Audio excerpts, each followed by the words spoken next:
Deus. Desde quando nós iniciamos esse estudo de batalha espiritual, nós estamos lendo em Efésios 6, 12. Quem trouxe a Bíblia pode acompanhar. E diz a palavra do Senhor assim: porque a nossa luta, Efésios 6, 12.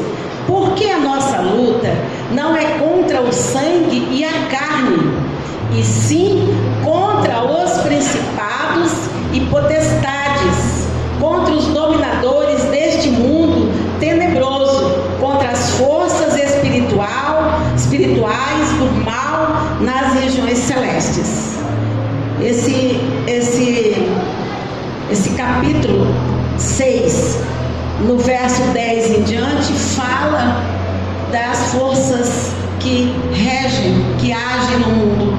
E nas aulas passadas eu falei sobre, e eles habitam nas regiões celestes, são os demônios que agem para nos destruir.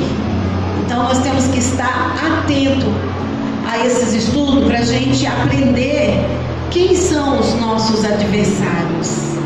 E dentro de vários assuntos que já foi falado aqui, hoje nós vamos falar sobre prisões espirituais. Nós vamos aprender um pouco o que são prisões espirituais. Será que crente, a pessoa que está nos caminhos do Senhor, ele tem prisão espiritual? De repente, em alguma área, irmãos, nós precisamos ser curados. Então, o que são prisões? Bom, primeiro vamos ver o que é prisão. Prisão é a privação da liberdade. Aquilo que a pessoa que está lá dentro de uma cadeia, ele está privado da liberdade. Ele não tem como sair. Para ele sair tem que ter alguém que vai salvar ele daquela prisão, né? E as prisões espirituais das quais nós vamos estar falando é a privação da plena liberdade que Cristo nos oferece. E essa situação, ela aprisiona tanto o nosso corpo quanto a nossa alma e até o espírito. E tem muitos que às vezes eles recebem até, eles chegam até a receber essa libertação ou até saem da prisão, mas eles não conseguem às vezes ficar fora. Acostumou tanto ser prisioneiro, acostumou tanto a viver em cárcere. Isso acontece muito às vezes. Você pega um passarinho que está há muito tempo na gaiola, né? Depois você tira ele para fora, ele não quer voar, ele quer ficar na gaiola, né? Às vezes ocorre também com mulher, que às vezes é casada com um homem que bate e ela tem a oportunidade de ser livre, mas ela acaba acostumando, ela quer apanhar, ela volta. Às vezes pessoas, ela é escravizada de alguma forma, mas ela acostumou a ser escravizada. E isso não é diferente na parte de prisões espirituais. Então, Jesus ele narra, irmãos, muito interessante a gente entender que ela é bíblica, essas prisões espirituais. Jesus ele narra uma história que ela está registrada, deixa eu ver se eu coloquei aqui. Ela está registrada em Lucas 13:16. Então, Jesus, ele fala do episódio de uma mulher. E essa mulher, ele fala que há 18 anos ela era cativa. Satanás, ela estava aprisionada por Satanás. Sabe? Ele falando. Então, ela tinha essa privação da liberdade plena que Cristo poderia dar para ela. Então, ela tanto era presa no corpo. Quem já leu essa história, esse episódio, lembra que ela era encurvada. Quem que já leu essa história aqui na Bíblia? Essa mulher, ela era encurvada. Há 18 anos, ela tinha uma vida terrível. Ela só andava olhando para o chão. E Jesus fala que era o espírito que tinha encurvado ela. Então, esse espírito,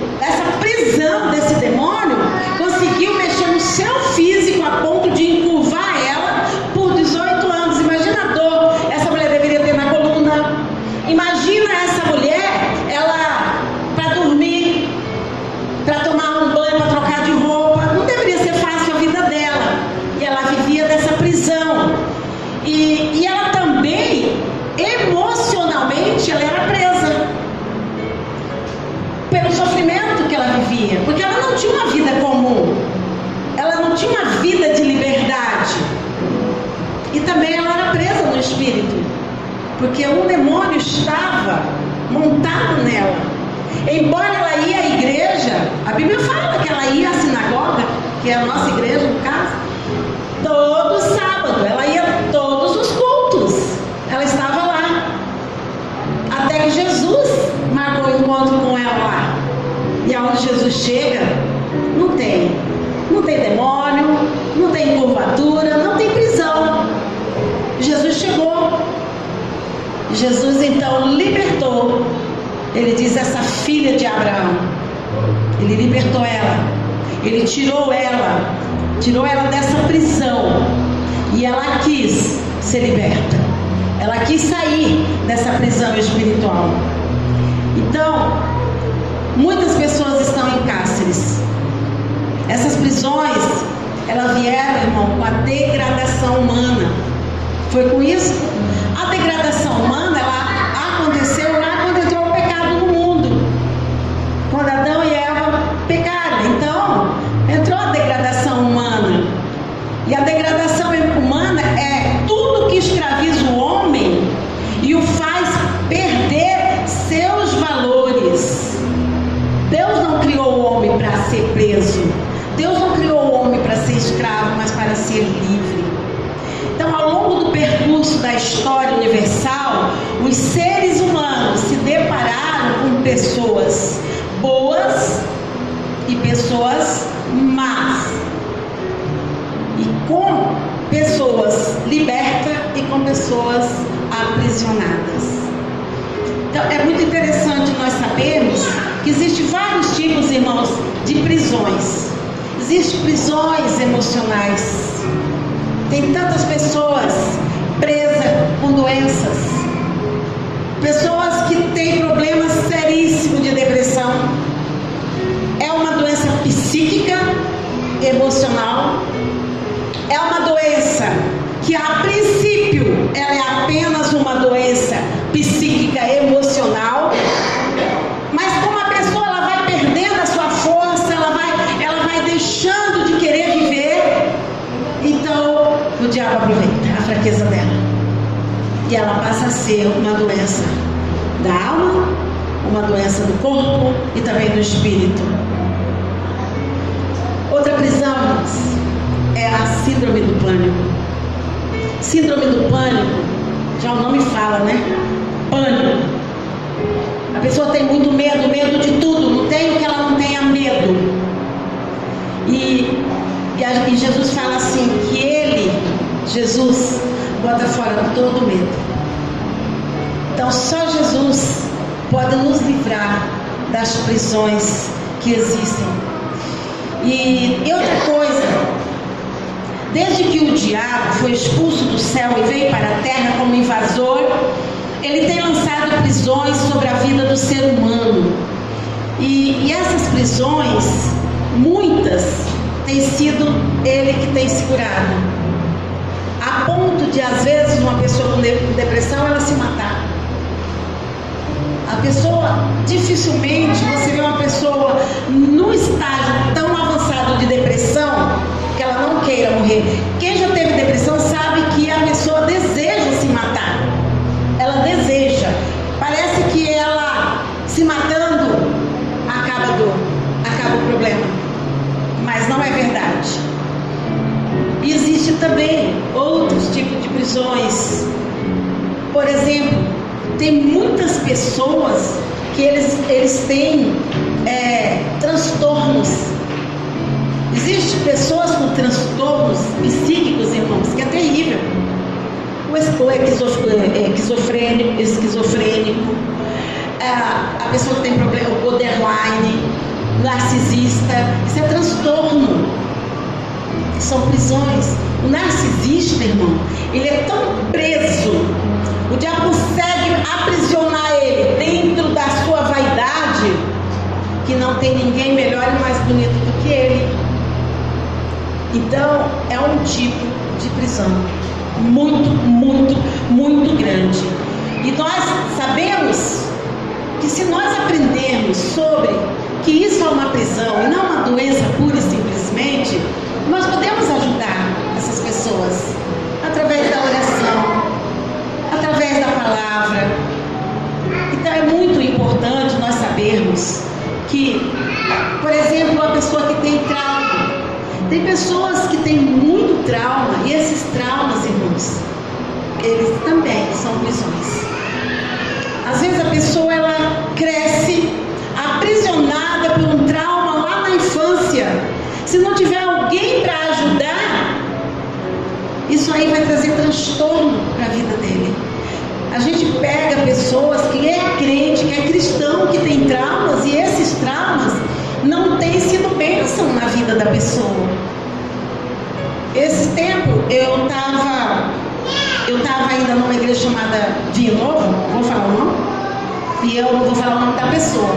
Eu fiz um trabalho de libertação e cura interior com essa mulher, e o problema dela, o trauma que ela tinha aos 7 anos, o Senhor me mostrou ela, o pai pegando ela, arrastando ela com uma bonequinha na mão. O pai pegou aquela boneca e raspou, e ainda bateu nela para ela não brincar. Para nós parece uma coisa simples, mas foi um trauma que ela levou até a vida adulta. Qual que era o trauma? Ela não comprava boneca para as filhas dela. Ela não conseguia dar boneca para as filhas brincar. Isso era uma prisão que ela tinha. E as filhas doidas para ter uma boneca. As filhas foram ter boneca já depois de adolescente, quando ela foi tratada e curada. Então os traumas, eles são prisões, aonde nós precisamos entender que a pessoa que tem precisa ser tratada, precisa ser curada. Tem pessoas que têm trauma tão profundo que esses traumas, eles prejudicam até o relacionamento, por exemplo, do homem e da mulher, prejudica. E tem outros tipos de prisões, amados. Prisões essas que têm prejudicado muito, muito. Principalmente a quem serve Jesus. Tem muitas pessoas que servem a Cristo, aceitou Ele como o único e suficiente Salvador, mas não conseguiu ser liberto. Por exemplo, do jogo, vou falar alguns tipos de prisões terríveis. O jogo é devastador, ilusório, sedutor, e há quem perde tudo por conta desse mal, dessa prisão. Perde família, perde emprego, perde até a própria vida. Isso é uma prisão terrível.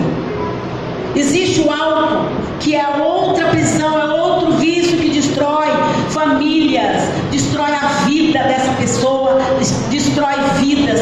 Esse vício é considerado moderno, porém mortal. Quantos jovens, quantos adolescentes têm entrado, têm enveredado nesses vícios, né? A gente vê muitos adolescentes que estão enveredados no álcool, e isso destrói muitas vidas. É um tipo de prisão que, se a pessoa não tiver Cristo, se a pessoa não tiver força de vontade, não vai conseguir, não vai, não larga. Às vezes tem pessoas que até conseguem largar, mas à medida que vai caminhando com Cristo, ela volta à estaca zero. É o que eu disse, é um passarinho que estava na gaiola e não que quis voltar para a gaiola novamente. Tem pessoas que voltam. Fumo. Quem é viciado em fumo? Eu trabalhei com uma pessoa numa igreja. Ela já tinha sido ungida e ela não conseguia largar o cigarro. Ela não conseguia. Até que um dia ela tomou uma decisão e disse: hoje eu não fumo mais. Então Cristo colocou essa decisão dentro dela, mas ela teve que dar o passo de não querer. Ela teve que dar o passo e dizer: eu saio hoje de dentro desse cárcere, eu hoje vou ser livre, eu hoje não quero mais voltar para essa prisão, para essa cadeia. E ela nunca mais, ela voltou. Existe uma outra prisão que, irmãos, tem sido assim, o povo gosta, é chamado de pornografia. Como isso tem afetado muitos crentes. Isso tem sido uma prisão terrível. Porém, a sociedade moderna, que perdeu já os valores do que é certo, do que é errado, considera normal. E não é. Não é mesmo. Porque é algo que desagrada a Deus. Então, aquilo que desagrada a Deus, aquilo que foge do princípio bíblico, desagrada a Deus e é prisão. E todos os outros tipos de drogas, como maconha, cocaína e etc., atinge toda e qualquer idade e é considerada um problema de saúde pública no Brasil. Chegou num ponto que álcool, fumo, droga tornou-se um problema de saúde pública no Brasil, já que provoca problema psicológico e neurológico. Então, veja que além de ser um problema físico, porque atinge o nosso físico, além de atingir a mente, porque tem pessoas que mexem com droga ou qualquer outro tipo de vício que acaba ficando até com problemas neurológicos. E aí também ela acaba matando. Tem pessoas que se drogam e acabam ficando pinel na cabeça, psicológico. E por fim, a morte, irmãos. Então são prisões que quem não tiver Jesus vai morrer. E vou dizer para vocês, tem tantas pessoas presas aí fora no mundo. Eu não digo na cadeia, mas pessoas presas no álcool, na prostituição, presas nas drogas, presas na macumba, presas em coisas que desagradam a Deus. E nós precisamos aprender como ajudar, como fazer para mudar a história dessa humanidade perdida. E eu digo para você que a solução é Cristo, só Ele. Em 1 Pedro, quem quiser acompanhar, 1 Pedro, capítulo 1, do 13 ao 21, diz a palavra assim, 1 Pedro, capítulo 1, do 13 ao 21, e diz a palavra de Deus: por isso, cingindo o vosso entendimento.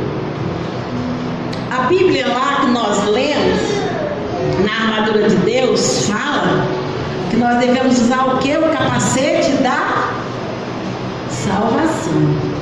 Lá no capacete da salvação está o Senhor cinge, guarda a nossa mente. Eu disse num estudo que eu dei aqui que o lugar mais perigoso é a mente. Se a gente, Deus fala assim, de tudo que você tem, guarda a mente e o coração. Então nós temos que cingir o nosso entendimento, sermos sóbrios. O que é ser sóbrio? É você estar atento. Você não pode estar bêbado, né? Você tem que estar lúcido, vendo o que está acontecendo, observando, vigiando e esperar inteiramente na graça que vos está sendo trazida na revelação de Jesus Cristo. Como filhos da obediência. Então, se você é filho da obediência, é filho de Deus, é óbvio que você não vai querer praticar essas prisões. Você não vai querer estar preso nessas coisas que vai te afastar do Senhor. Então, como filhos da obediência, não vos amoldeis às paixões que tinha anteriormente na vossa ignorância. Quer dizer, antes de Cristo, nós éramos ignorantes.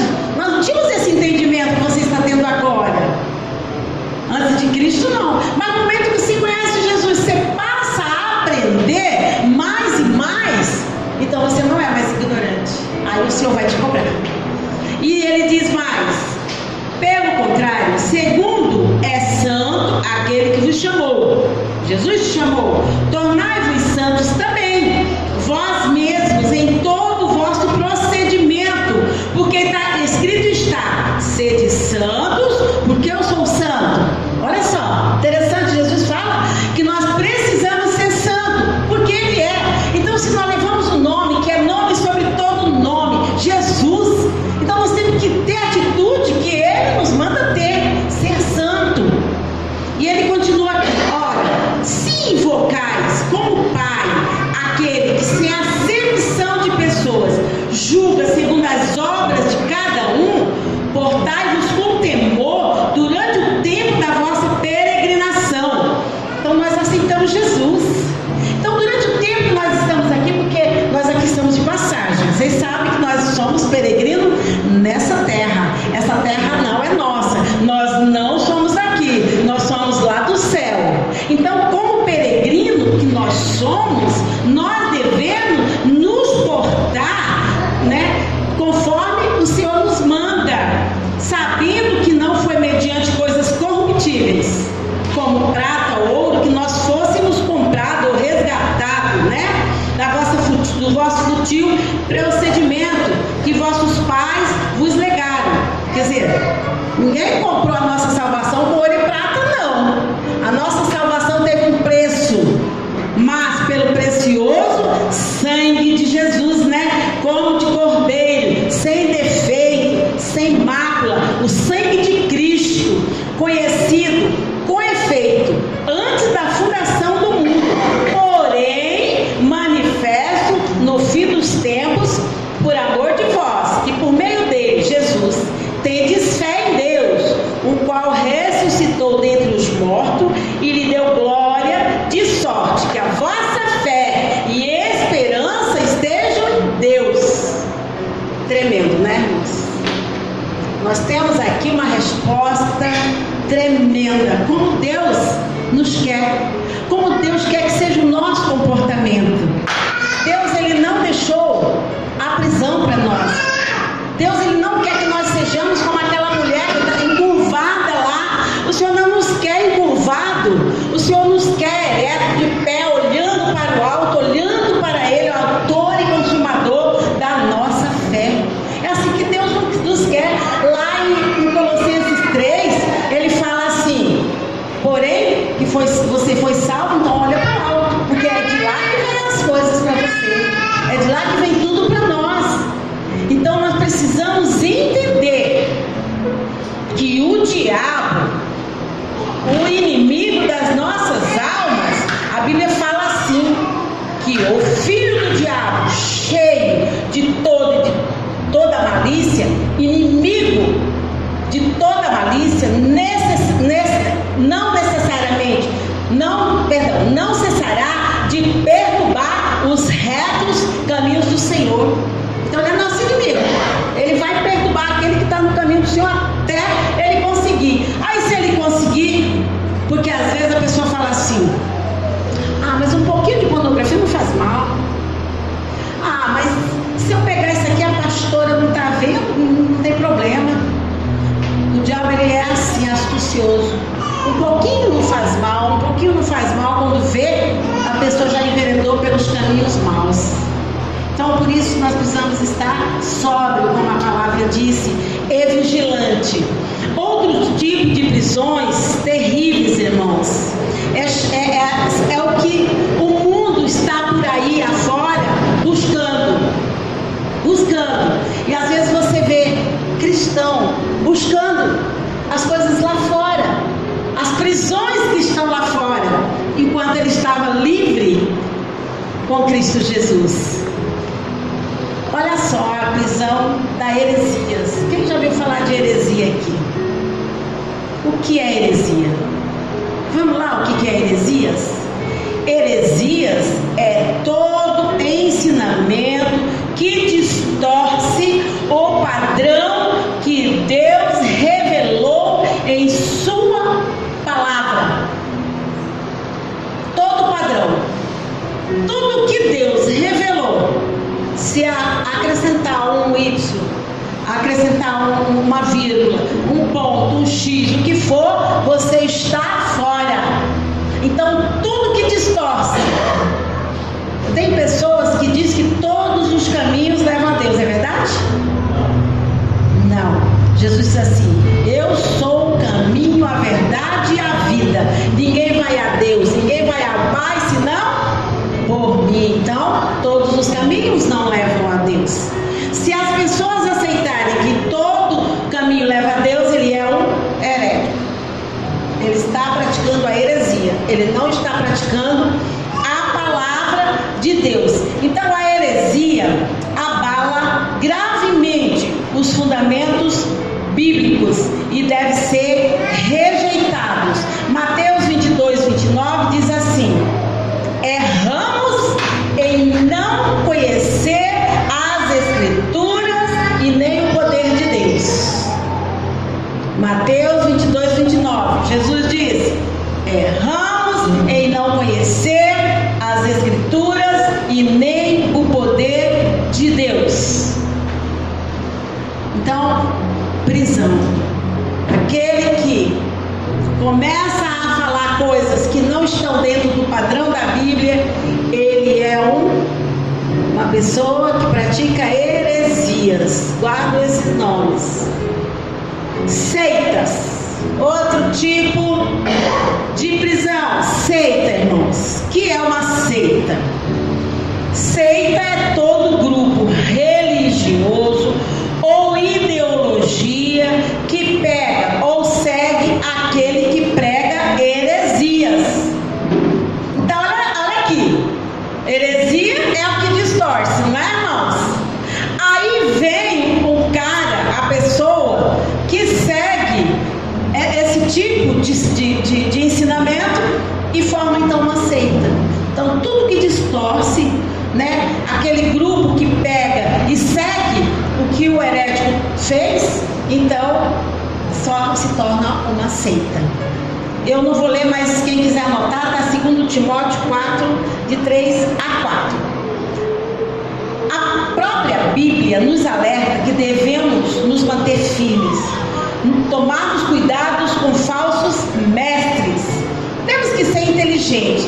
Não podemos dizer que uma mensagem é verdadeira só porque foi dita por uma pessoa que se expressa bem ou que tem uma faculdade, mas nós temos que ter a inteligência de saber que tudo que ela falar tem que estar de acordo com a palavra de Deus.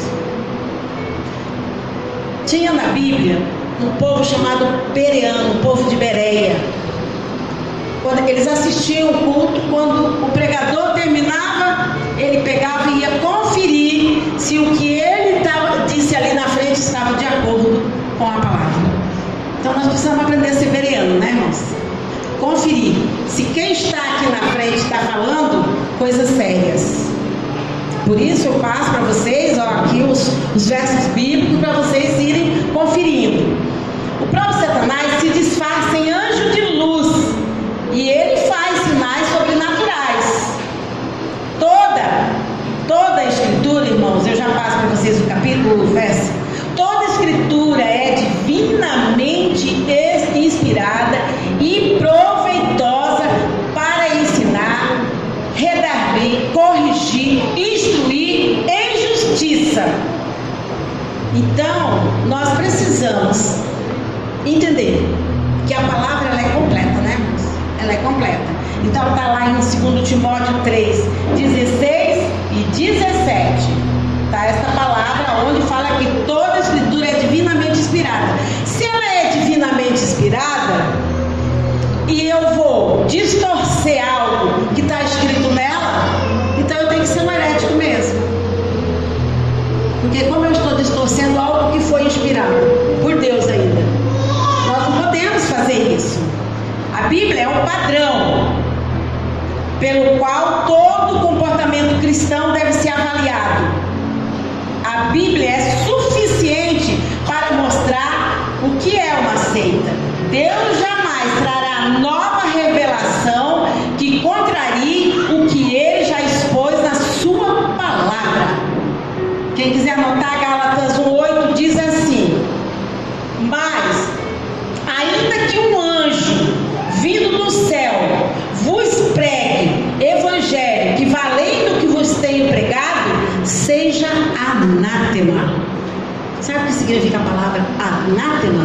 seja maldito. O próprio Deus falando. Se um anjo vir no céu e falar, ó, isso aqui está errado, peraí que eu vou pregar outra coisa. O Senhor disse que se o anjo vir e você der ouvido, você será anátema, será maldito. Então nós temos que ter essa preocupação. Está lá em Gálatas 1:8. Então as seitas e as heresias, irmãos, elas caminham juntas. E está muito perigoso. A Bíblia diz: cuidado para não ser tragado pelas doutrinas de Satanás. Efésios 4:14, quem está anotando Efésios 4:14, diz que sejamos como menino, agitados de um lado para o outro, para que não sejamos como meninos, agitados de um lado para o outro e levados ao redor por todo vento de doutrina, pela artimanha dos homens e pela astúcia dos que induzem ao erro, viu? Então tem muita gente que consegue levar pessoas ao erro. Se a pessoa for a cabecinha de bichola, não der atenção naquilo que está na Bíblia. Por isso a importância, eu falo que é muito importante nós participarmos desses cultos de quarta-feira, que é só ensino. Eu falo que é importante a gente estar alicerçado na palavra, para que ninguém nos engane, para que ninguém chegue pregando coisas que são heresias, que estão fora do padrão da Bíblia. Jesus advertiu que nos últimos tempos surgiriam falsos profetas e falsos cristos. Interessante isso, né? Falsos profetas e falsos cristos. Está registrado em Mateus 13:22. Então, as seitas sempre aumentam ou omitem a respeito da verdade. E a Bíblia diz assim: julgai todas as coisas e retende o que é bom. Ótimo, fechou. A Bíblia fala assim, ó, julgai tudo. Como é que você vai julgar? Está em 1 Tessalonicenses 5:21. Nós vamos julgar o quê? Se a atitude do fulano, se a minha atitude está correta, se a minha atitude está de acordo com a palavra do Senhor, se o que eu estou ensinando agora está de acordo com a palavra do Senhor. Isso é julgar. Aí se tiver, aí eu vou reter ela no meu coração, porque o que é bom a gente tem que reter. Amém? Então nós precisamos entender que é muito importante nós aprendermos que heresias e seitas, elas estão caminhando junto para destruição mesmo. Continuando, religiosidade, outro tipo de prisão, e eu acho que é uma das piores hoje, porque tem muita gente dentro da igreja religioso. Ele não pratica o que a Bíblia manda. Às vezes ele está no altar, às vezes ele está fazendo a obra, mas ele é só um religioso. Então nós vamos entender o que é um religioso, o que é um verdadeiro adorador. O que é religião? Religião é ligar novamente. Então a religiosidade é o indivíduo que possui disposição para refletir sobre aspectos religiosos. A religião tem erguido dentro das igrejas, mas muitas vezes não tem adorado a Deus. Tem se erguido muitas religiões. Você vê se a gente for olhar tanta igreja, cada nome, né? Se levantou tantas igrejas. Mas e adoradores? Que tanto tem, será? A religiosidade leva a pessoa a criar determinada regra e padrões de santidade. Porém, no reino de Deus, as coisas não funcionam assim. Não funciona mesmo. Voltando à mulher encurvada, o que acontecia? Jesus, ele foi lá para curar a mulher, não foi? E aí, o que o povo falou? Olha, não é lícito, porque era dia de sábado, que ele estava lá, Aí o povo falou assim: não é lícito que o Senhor faça essa obra no dia de sábado. O que é isso aí? É um adorador ou é um religioso? É um religioso. Jesus está fazendo uma obra linda, curando uma pessoa que 18 anos o diabo tinha colocado em prisão. Aí de repente Jesus cura aquela mulher. Aí lá veio os religiosos. Quem eram os religiosos naquela época? Eram os sacerdotes, eram os profetas. Eles viviam onde Jesus estava, eles seguiam Jesus. Eles eram seguidores, mas eles seguiam Jesus só para acusar ele. Eles seguiam Jesus para dizer: ó, você está fazendo não está certo. Isso que você está fazendo não está certo. Certo é o que eu estou fazendo. Eles eram religiosos. Então eles falaram para Jesus: ó, quando Jesus curou a mulher, Jesus impondo-lhe as mãos, ela imediatamente se endireitou e dava glória a Deus. Lá no 13:14, o chefe das Lucas 13:14, o chefe da sinagoga, indignado. Quem que era o chefe da sinagoga? Era o sacerdote. Vamos dizer que era o pastor, né? Indignado de ver Jesus curando a mulher no sábado, disse à multidão: 6 dias há em que se deve trabalhar, vinde pois nesses dias para seres curado, e não no sábado. Disse, porém, Jesus, mas eu gostava, né? Eu gosto do que Jesus falava, né? Hipócritas. Jesus falou bem assim: hipócritas, cada um de vós não desprende da manjedoura no sábado o seu boi ou o seu jumento para levar a beber? Por que motivo não deveria livrar desse cativeiro em dia de sábado essa filha de Abraão, a quem Satanás trazia presa há 18 anos? Não é? Viu? Os religiosos reclamando. Isso acontece às vezes dentro da igreja.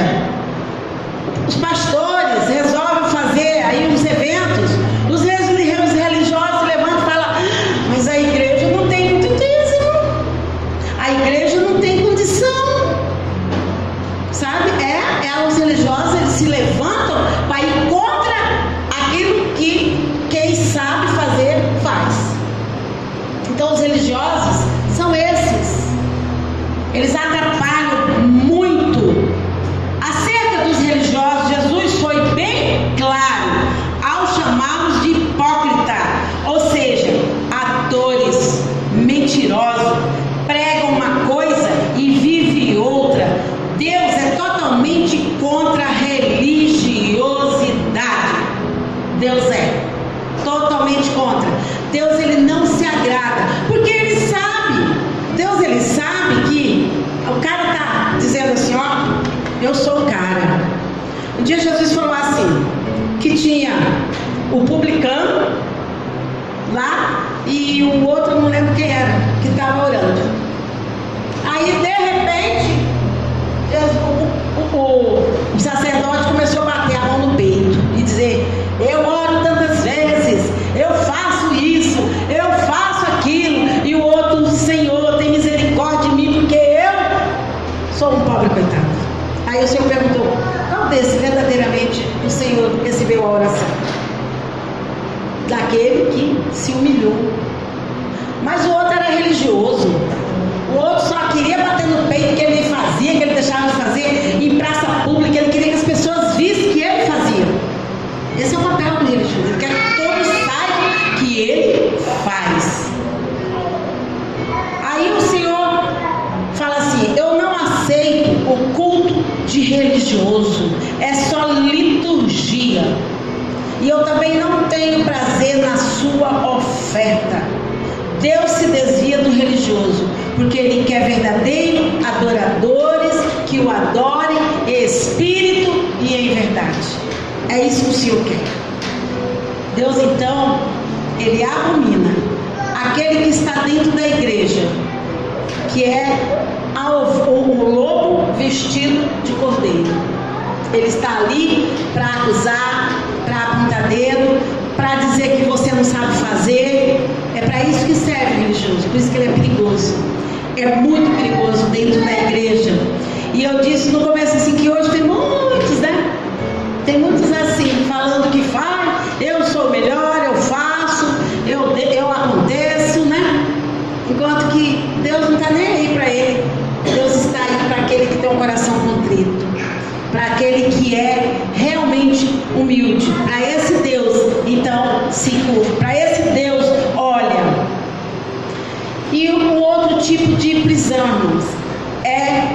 legalismo. O que é legalismo? É um estilo de vida de pessoas que acreditam que o cumprimento de regra torna o indivíduo merecedor do favor e salvação divina. O legalista, ele acha que porque ele já aceitou Jesus, ele já está salvo. Eu aceitei Jesus, ele tem que me dar tudo. Não, eu aceitei Jesus, ele tem que me dar. Se ele não me der, eu vou ter que sacar com ele, que daí tem muitas religiões aí, eu brigo com Deus, né? Mas não é por aí. Você aceitou Jesus e pela misericórdia dele, ele vai te dar. O legalista põe as regras acima de Deus. Jesus condenou esses pensamentos, irmão. Está em Gálatas 4, 8 e 9. Porque o legalismo, ele destrói. Ele é o contrário de ser gracioso, amável, acolhedor. O legalista, ele quer ser acolhido. O legalista, ele quer ser amado. O legalista, ele quer ser que a gente veja nele graça. Olha como que é terrível, né? O legalista. Então, é muito importante nós sabermos que a Bíblia nos adverte contra esse tipo. Tudo isso que eu estou falando, religiosidade, irmão, seita, heresia, legalismo, são prisões espirituais. Pessoas que estão presas dentro de algum cárcere, mas que não querem sair. Tem muitos que não querem sair. Tem pessoas que são religiosos, mas não querem deixar, porque é agradável ele ser assim. Tem pessoa que é legalista, mas ele não quer deixar, ele quer ser visto. Tem pessoas que ele está dentro de uma seita, cometendo heresias, mas ele está satisfeito, porque esse é o pensamento dele, é o jeito dele. E essas prisões, só Jesus, irmãos, só Jesus pode tirar. Essas correntes que prende, só Jesus pode quebrar. Só Jesus. A Bíblia fala que ele veio para libertar os cativos de Satanás, quebrar os grilhões, tirar as correntes, arrebentar as portas de bronze, os ferrolhos de ferro. Esse só Jesus pode fazer. Nós não podemos. Só ele. Então nós precisamos saber que Jesus, ele quer que nós estejamos protegidos contra legalismo, heresias, religiosidade. E para quem está anotando, 1 João 4, de 1 a 3, fala sobre a exaltação sobre essas pessoas. Então, nós precisamos buscar em Deus a sua soberania, porque Ele nos deixou o registro de uma solução para todo esse tipo de prisões. É a Bíblia. A Bíblia Sagrada é a nossa arma, é a nossa bússola, é a nossa solução. A nossa solução. Então nós precisamos ter um relacionamento vertical. O que é ter um relacionamento vertical? Nós precisamos ter um relacionamento vertical com Deus. Horizontal e vertical. Então nós precisamos ter um relacionamento com Deus assim, vertical, para saber que Jesus já quebrou todas essas prisões, já abriu essas portas. Nós precisamos sair. É necessário uma revisão do nosso relacionamento com Deus. Então nós aceitamos Jesus como o único e suficiente Salvador. Então nós precisamos fazer uma revisão. Como que está o nosso relacionamento com Deus? Quais são as prisões que estão nos impedindo de termos um relacionamento real com Deus? O que será? Que prisões são essas que não estão deixando que eu verdadeiramente seja um adorador? Então é muito importante nós termos esse alinhamento com Deus, esse relacionamento verdadeiro vertical com Ele, em nome de Jesus.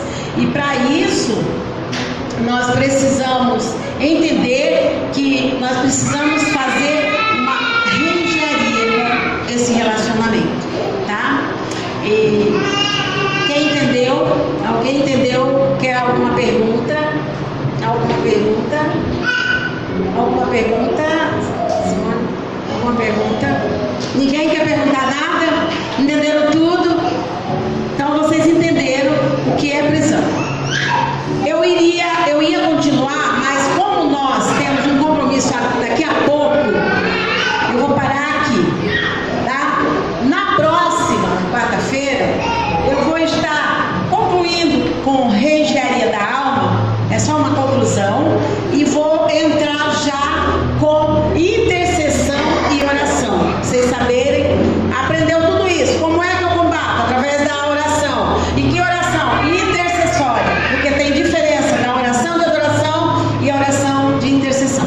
Então nós vamos estar também trazendo esse assunto para que nós, tudo que nós aprendemos aqui, nós colocarmos em prática.